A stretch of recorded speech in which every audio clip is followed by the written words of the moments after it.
दैनिक पाठ्य योजना संख्या 5 कक्षा 9th विषय भौतिक विज्ञान कालांश दिनांक प्रकरण ध्वनि का परावर्तन, जिसको हमेशा अंडरलाइन करना है। विद्यालय का नाम और शिक्षण उद्देश्य, जिसमें आपको 2 कॉलम बनाने। पहला शिक्षण उद्देश्य, दूसरा अपेक्षित व्यवहारगत परिवर्तन, जिसमें पहला उद्देश्य ज्ञान, जिनमें विद्यार्थी परावर्तन की परिभाषा का प्रत्यस्मरण कर सकेंगे। विद्यार्थी ध्वनि का परावर्तन का प्रत्यभिज्ञान कर सकेंगे। अवबोध, जिसमें विद्यार्थी ध्वनि के परावर्तन की व्याख्या कर सकेंगे। विद्यार्थी ध्वनि के बहुल परावर्तन से संबंधित उदाहरण दे सकेंगे। अनुप्रयोग, विद्यार्थी ध्वनि के परावर्तन से संबंधित ज्ञान का दैनिक जीवन में उपयोग कर सकेंगे। विद्यार्थी ध्वनि के परावर्तन से संबंधित तथ्यों का नवीन परिस्थितियों में उपयोग कर सकेंगे। कौशल, जिसमें व्यवहारगत परिवर्तन इस प्रकार है। विद्यार्थी ध्वनि के परावर्तन से संबंधित प्रयोग का मॉडल बना सकेंगे या चित्र बना सकेंगे।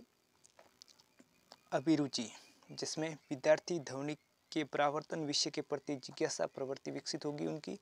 विद्यार्थी ध्वनि के परावर्तन से संबंधित अधिक से अधिक प्रश्न पूछ सकेंगे, जिससे उनमें इंटरेस्ट पैदा हो जाएगा। अभिवर्ती, उनका दृष्टिकोण कैसा होगा। विद्यार्थी का ध्वनि के परावर्तन विषय के प्रति वैज्ञानिक दृष्टिकोण या पॉजिटिव सकारात्मक दृष्टिकोण विकसित होगा। उसके बाद सहायक सामग्री, जिसमें ब्लैक बोर्ड, संकेतक, चार्ट, मॉडल आप प्रयोग कर सकते हैं। शिक्षण विधि या प्रविधि, प्रदर्शन युक्त व्याख्यान विधि एवं प्रश्नोत्तर विधि। पूर्व ज्ञान, विद्यार्थी ध्वनि संचरण ध्वनि तरंग के अभिलक्षण की सामान्य जानकारी रखते हैं। विद्यार्थी प्रकाश के परावर्तन से परिचित है। उसके बाद प्रस्तावना, जिसमें आपको 3 कॉलम बनाने। पहला क्रम संख्या, दूसरा छात्राध्यापक क्रियाएं एवं विद्यार्थी क्रियाएं, जिनमें पहला शिक्षण उद्देश्य। पहला सवाल है, ध्वनि का संचरण किस माध्यम से होता है। वायु द्वारा। वायु द्वारा ध्वनि का संचरण किसके द्वारा होता है। वायु के कणों द्वारा। वायु के कण के किस भाग ध्वनि लेकर आते हैं। कर्ण पटल पर। कर्ण पटल का क्या मुख्य कार्य। ध्वनि को सुनना। ध्वनि के परावर्तन के बारे में बताइए। कर्ण पटल का मुख्य कार्य ध्वनि को सुनना या ध्वनि का परावर्तन होता है, क्योंकि उससे अंदर ध्वनि चली जाती है। ध्वनि के परावर्तन के बारे में बताइए। यह समस्यात्मक प्रश्न है। इसके बाद उद्देश्य कथन करेंगे। आज हम ध्वनि के परावर्तन का अध्ययन करेंगे। उसके बाद आपको 5 इस प्रकार कॉलम बनाने। पहला शिक्षण बिंदु एवं विषय वस्तु विश्लेषण। दूसरा छात्राध्यापक क्रियाएं, विद्यार्थी क्रियाएं, सहायक सामग्री और सैंपट, जिनमें पहला शिक्षण बिंदु है ध्वनि का परावर्तन, जिसमें विकासात्मक प्रश्न। वायु के माध्यम से किस भौतिक राशि का संचरण होता है। ध्वनि तरंगों का। दूसरा, ध्वनि तरंगों की चाल किस माध्यम में अधिकतम होती है। ठोस में। किस तरंग का किसी माध्यम की दीवार से टकरा कर लौटना क्या कहलाता है। परावर्तन।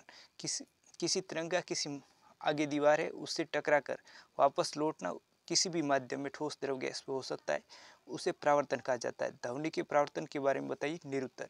उसके बाद छात्राध्यापक कथन करेंगे, जिसमें ध्वनि का ठोस या द्रव माध्यम के पृष्ठ से परावर्तित होती है तथा प्रकाश की तरह परावर्तन के नियमों का पालन करती है। उदाहरण, कुएं या हॉल में चिल्लाने पर ध्वनि कुछ समय तक ध्वनि के परावर्तन के कारण गूंजती रहती है। जैसे सिनेमा हॉल, कोई बड़ा हॉल है, उसमें आपको कुछ देर बाद ध्वनि दोबारा सुनाई देती है, उसे परावर्तन कहा जाता है। विद्यार्थी क्रिया में विद्यार्थी ध्यानपूर्वक सुनेंगे, महत्वपूर्ण बिंदु अपनी अभ्यास पुस्तिका में नोट करेंगे। फिर सैंपट कार्य में जो आप इसकी परिभाषा लिखोगे वो लिखनी है। ध्वनि का ठोस या द्रव माध्यम से पृष्ठ से परावर्तित होती है तथा प्रकाश की तरह परावर्तन के नियमों का पालन करती है। इसके बाद अगला दूसरा शिक्षण बिंदु ध्वनि का अनुरणन, जिसमें विकासात्मक प्रश्न। प्रार्थना सभा कहाँ आयोजित की जाती है। बड़े हॉल या सभागार में। दूसरा सवाल, बड़े हॉल में उत्पन्न ध्वनि का अधिक समय तक बना रहना कौन सी घटना है। ध्वनि का बार बार परावर्तन। ध्वनि का बार बार परावर्तन की घटना को समझाइए। निरुत्तर। उसके बाद छात्राध्यापक कथन करेंगे, किसी बड़े हॉल में उत्पन्न होने वाली ध्वनि दीवारों से बार बार परावर्तन के कारण काफी समय तक बनी रहती है। यह बार बार परावर्तन जिसके कारण ध्वनि का स्थायित्व होता है, यह घटना अनुरणन कहलाता है। जिसके बाद विद्यार्थी क्रिया में विद्यार्थी ध्यानपूर्वक सुनेंगे एवं महत्वपूर्ण बिंदु अपनी अभ्यास पुस्तिका में नोट करेंगे। सैंपट कार्य, जिसमें आप ये परिभाषा आपको छोटे से ब्लैक चार्ट पर लिखनी है। किसी बड़े हॉल में ध्वनि का दीवारों से बार बार परावर्तन के कारण ध्वनि का स्थायित्व होता है, यह घटना अनुरणन कहलाती है। इसके बाद अगला शिक्षण बिंदु, ध्वनि का बहुल परावर्तन के उपयोग क्या होते हैं। जिसके बाद विकासात्मक प्रश्न, जिसमें आप मूवी कौन कौन से माध्यम से देखते हैं, अमेजन प्राइम, नेटफ्लिक्स, सिनेमाघर आदि में। सिनेमाघर की छतों का आकार कैसा होता है, वक्राकार छतें होती है।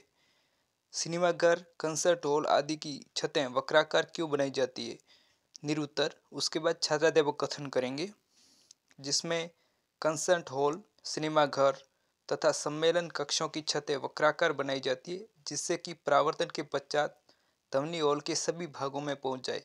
कभी कभी वक्राकार ध्वनि पटों को मंच के पीछे रख दिया जाता है, जिससे कि ध्वनि पट से परावर्तन के पश्चात समान रूप में पूरे हॉल में फैल जाए। इस प्रकार इसके बाद विद्यार्थी क्रिया में विद्यार्थी ध्यानपूर्वक सुनेंगे एवं महत्वपूर्ण बिंदु अपनी अभ्यास पुस्तिका में नोट करेंगे। इसके बाद जिसमें सहायक सामग्री, इसमें इस प्रकार का चार्ट आपको चिपकाना होगा। यह ध्वनि पट पीछे दिया हुआ है और ध्वनि स्रोत से ध्वनि पट से टकराने के बाद वो समान रूप से पूरे जो हम लोग बैठे हैं वहां पर सुनाई देती है। उसके बाद मूल्यांकन प्रश्न, जिसमें स्पष्ट प्रतिध्वनि सुनने के लिए मूल ध्वनि तथा परावर्तित ध्वनि के बीच कम से कम कितना समय अंतराल होना चाहिए, 0.2 सेकेंड या 0.01 सेकेंड, 0.1 सेकेंड या इनमें से कोई नहीं।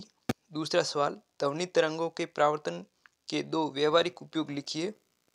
दूसरा, कंसर्ट हॉल की छतें वक्राकार क्यों होती है, यह आपको बताना है। अनुरणन क्या है, इसे कैसे कम किया जा सकता है।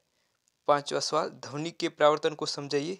आपके इसके बाद आपको गृह कार्य, जिसमें क्या ध्वनि परावर्तन के उन्हीं नियमों का पालन करती है जिनका कि प्रकाश की तरंगे करती है, इन नियमों को बताइए। इसके बाद पर्यवेक्षक टिप्पणी, जिसमें आपको मूल्यांकन करेंगे सर। आपका बहुमूल्य समय देने के लिए धन्यवाद। जय हिंद।